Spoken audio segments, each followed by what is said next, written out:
d'entendre. Avant de venir ici, j'étais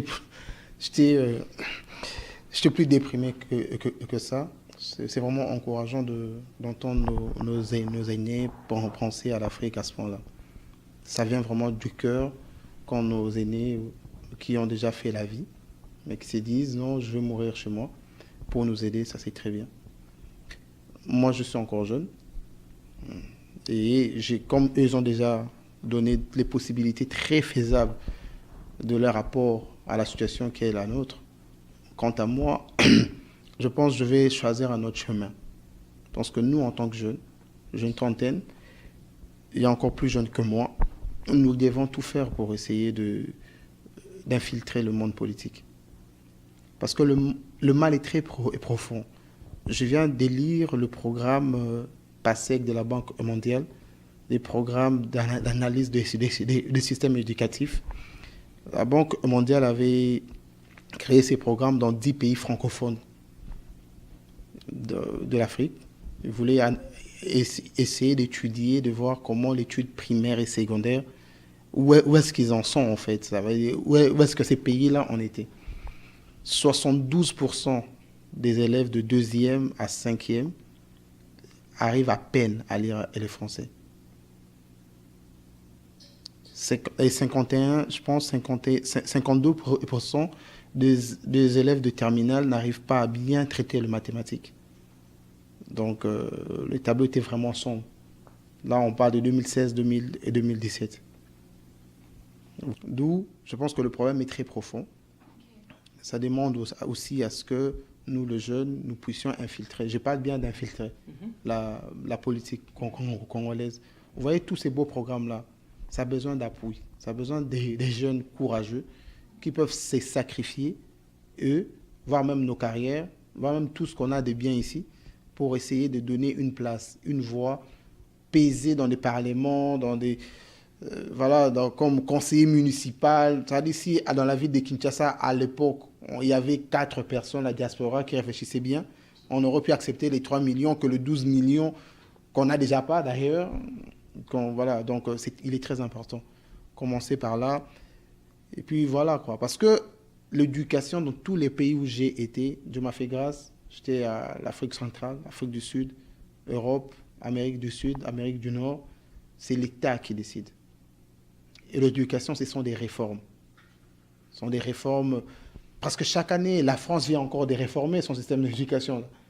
Ça veut dire que c'est l'État par rapport à nos aspirations. Ça veut dire même le problème du sous-développement devait être traité d'une manière authentique.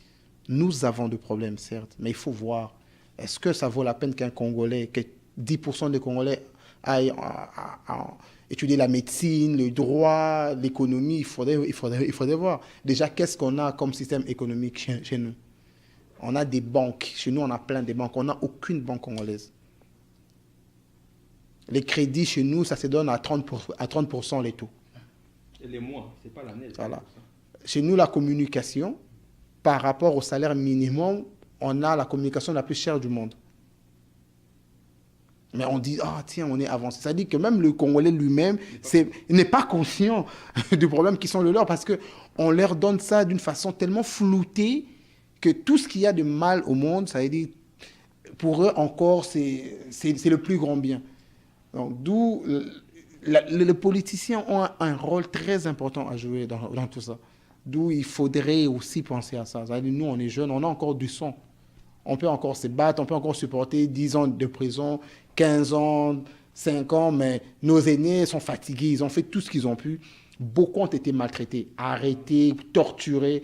C'est-à-dire, c'est encore à nous. Parce que si on ne change pas là, aujourd'hui, l'Amérique a Trump au pouvoir, mais l'éducation ne va pas changer parce que déjà, les bases sont bien installées, quoi.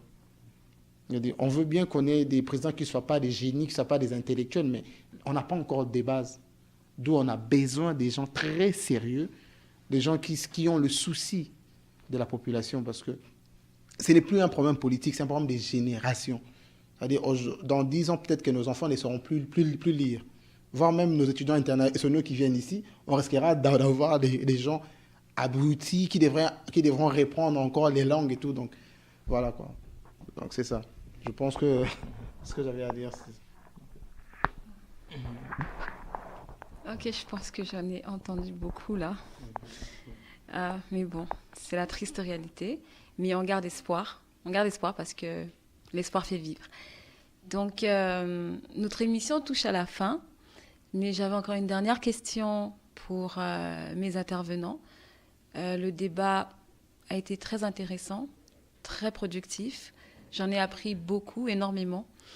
Et Julio, vous avez parlé du système éducatif, vous avez parlé du fait qu'il y a un grand taux d'analphabétisme au Congo. Et par rapport à ce que vous dites, on va parler un peu des indépendances. Ok ? On va repartir dans le passé, parce que je pense que pour bien comprendre le présent, là, il faut aller voir ce qui s'est passé aussi dans le passé. Donc, par rapport aux indépendances de 1960 des pays d'État d'Afrique, à nos jours, 2017, on se rend compte que ces mêmes pays fonctionnent toujours avec le système éducatif colonial. Tandis qu'aujourd'hui, la technologie, elle a énormément évolué dans les pays industrialisés. Et les pays d'État d'Afrique, non, ce n'est pas le cas du tout. Parce que continuer à fonctionner avec le système éducatif colonial, excusez-moi là, on n'avance pas au fait. On n'avance pas, on ne fait rien du tout. Donc, vous, qu'est-ce que vous proposez en tant que jeune et jeune prêt à pouvoir être actif pour pouvoir apporter des solutions à ce problème?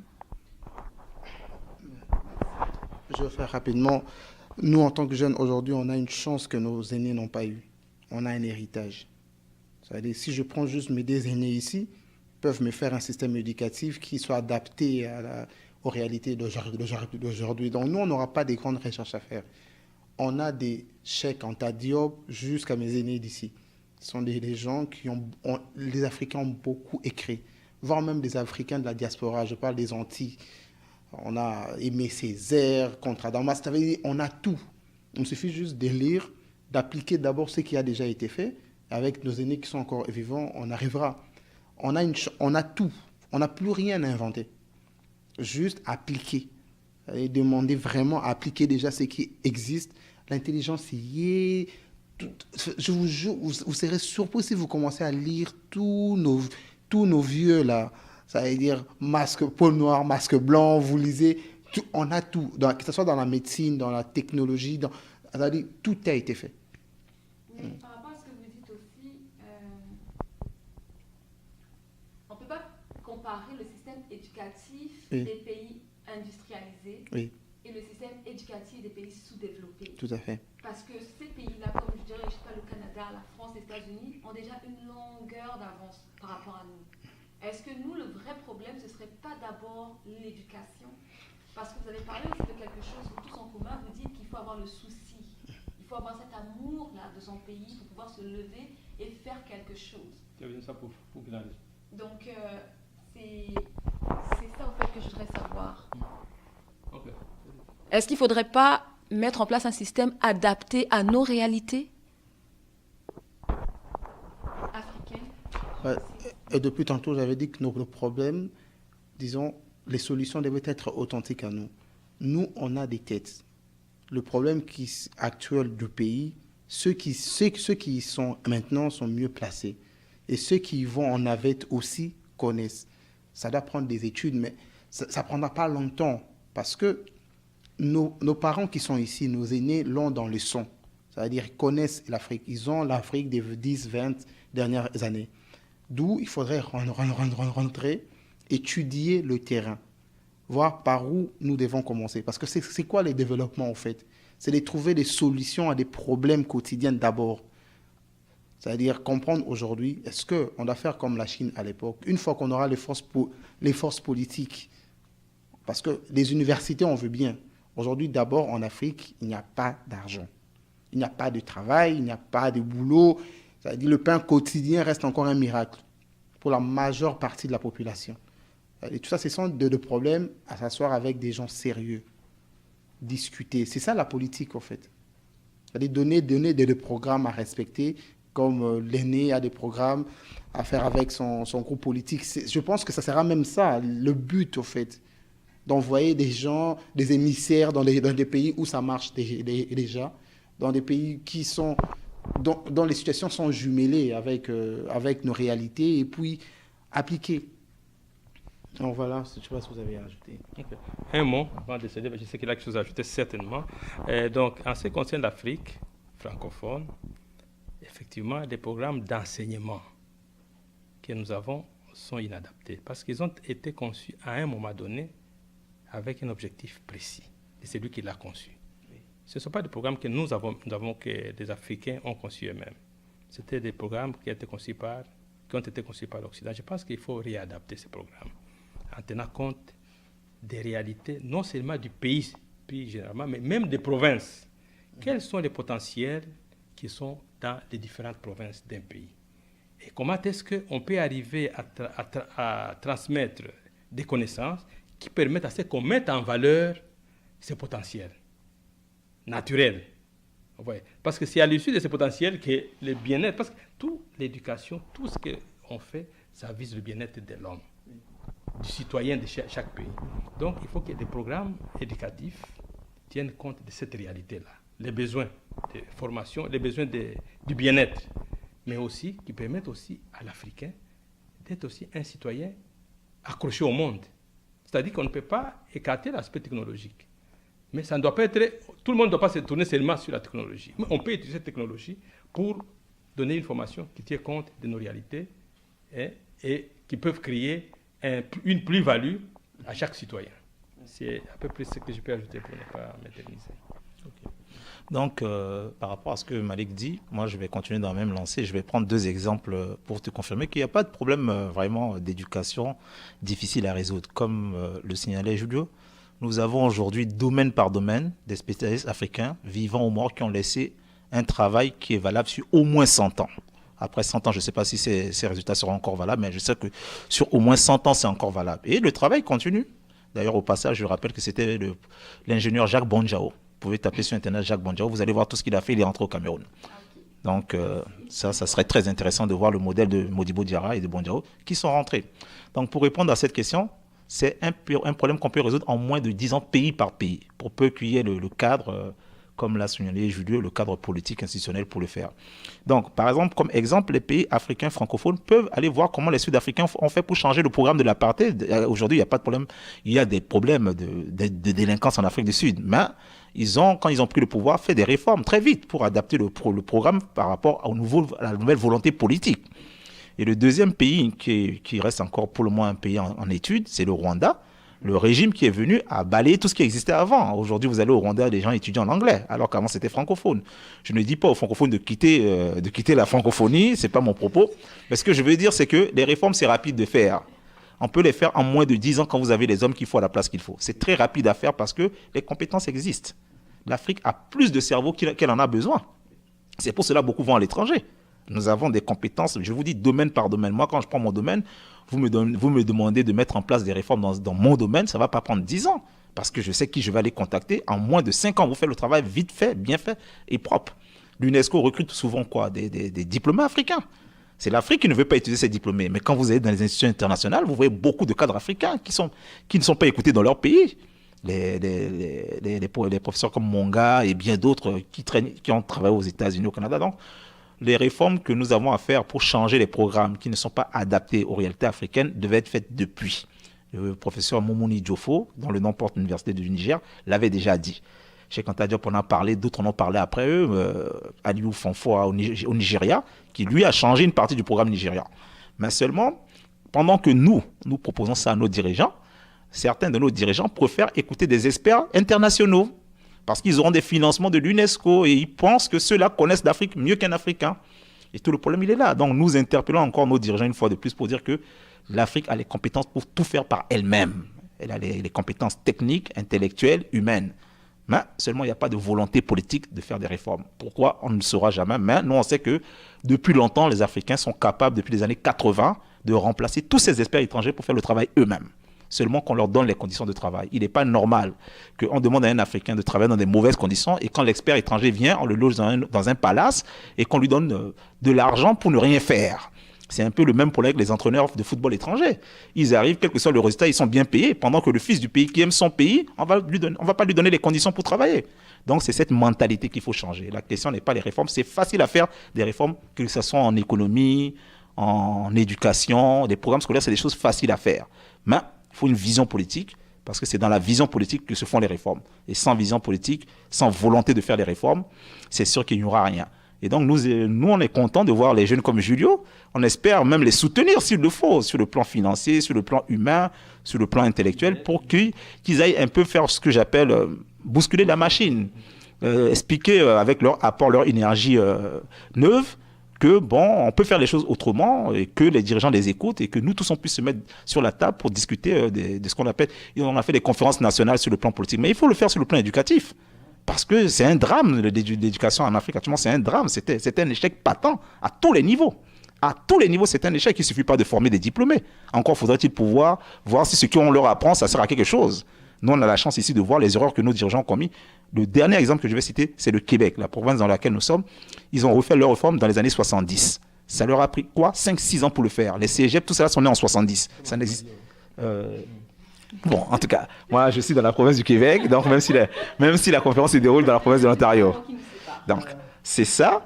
Donc, le Québec, qui est une province du Canada, a fait cette réforme en moins de 5 ans et aujourd'hui, ils ont mis autre chose en place qui fonctionne très bien, qui est adapté à leurs besoins, à leur vision politique. Et c'est ça que nos dirigeants doivent faire. Mais ça, la balle est dans leur camp. D'accord, très très bien dit. Hein. Franchement, ça redonne espoir en écoutant tout ce que vous dites, au lieu d'écouter les ragots. Mais bon. Donc, mot de la fin. Qu'est-ce que vous avez à dire? Un mot d'espoir pour l'Afrique, malgré tout ce qui se passe. Un mot d'espoir. Et on va finir en beauté quand même. Hein. L'Afrique est un continent millénaire. Elle a connu toutes les difficultés. L'esclavage, la colonisation et maintenant la néocolonisation. Mais je peux le dire sans risque de me tromper que nous sommes un peuple fort, nous sommes un peuple digne et on s'en sortira. Quel que soit le temps que ça prendra, on s'en sortira parce que si on n'a pas disparu avec tout ce qu'on a vécu, c'est qu'on ne peut plus disparaître. Maintenant, ce qui va se passer, c'est comment on va faire pour renaître. Les Européens ont connu des difficultés, ils ont eu la Renaissance, ils ont eu le siècle des Lumières. L'Afrique renaîtra de ses cendres. Nous en sommes convaincus à 100%. Comment cela se déroulera, ça c'est une autre affaire. Mais soyez convaincus, tous les Africains conscients travaillent nuit et jour pour la Renaissance africaine. Et il n'y a pas de doute, elle aura bel et bien lieu. Merci. Bon, pour l'Afrique, nous souhaitons que l'Afrique devienne ce qu'elle doit devenir. Et pour ce faire, c'est la jeunesse. Et cette jeunesse a besoin d'un repas, le savoir. Et ce savoir, on peut le trouver. Parce qu'il y a déjà, comme nous venons de le dire, beaucoup d'Africains qui l'ont. Donc ils peuvent les partager, ils peuvent les mettre au service des jeunes. Ce qu'il nous faut, ce sont des institutions politiques, la volonté des politiciens. Alors, il revient actuellement aux jeunes, aux intellectuels africains, de faire un front pour mettre en place des structures, des institutions qui peuvent permettre la matérialisation de ces grands projets de réforme éducative et qui est en fait la réforme de toute la société dans son ensemble. C'est ça le modèle. Merci. Moi, mon dernier mot, je veux lire un petit passage de 2 lignes d'un aîné, Théophile Obenga. Il dit « Aimer l'Afrique, c'est aimer sa jeunesse, levier fondamental du développement qui s'opère toujours et nécessairement dans la longue durée. Le devoir le plus absolu que l'Afrique se doit à elle-même réside là. La jeunesse d'un pays, d'une nation, d'un État, d'une communauté humaine ne doit jamais être une proie désignée et facile à l'inquiétude destructrice qu'est le désespoir, la désespérance, la détresse. La jeunesse d'un pays ne peut pas vivre éternellement des dons, des cadeaux, des petits gestes généreux. C'est là dans les négatifs existentiels. Pas de travail, pas d'éducation, pas de santé, pas de maison ou centre de culture, pas de civisme, pas d'alimentation, pas d'internat, pas d'espoir.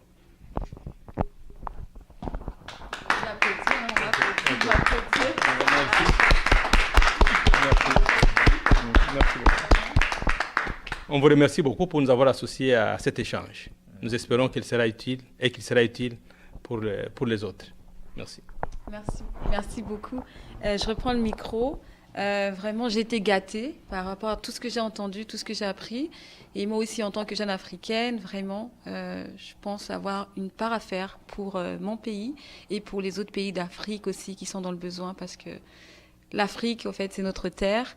Avant qu'elle ait été colonisée, on va dire qu'on s'appelait des peuples. Bon, en tout cas. Pour toutes les personnes qui aimeraient avoir plus d'informations, moi j'ai un livre à vous proposer. C'est le livre de Abdou Moumouni Diofo. Donc c'est un enseignant. Il a participé à la réforme aussi du système académique à Dakar, Conakry. Donc il a expliqué au fait avant la colonisation comment étaient perçus les systèmes éducatifs traditionnels et après la colonisation et pendant la colonisation. Donc, si vous voulez en savoir un peu plus et si vous voulez faire bouger les choses, n'hésitez surtout pas. Je vous conseille ce livre. Donc, voilà. Je dis à la prochaine, à très bientôt pour un nouveau thème. Donc, je remercie tous les intervenants qui ont pu participer aujourd'hui. Merci vraiment pour tout ce que vous avez dit, pour la conversation, les échanges, les opinions. C'est très important. Merci aussi à vous, chers téléspectateurs. Merci pour votre fidélité, d'être toujours là et de nous supporter. Merci beaucoup. Et pour toute chose, je rends grâce à Dieu parce que c'est important. Si nous vivons, c'est grâce à Dieu. Donc, merci et je vous dis à très bientôt pour la prochaine émission African Cogito.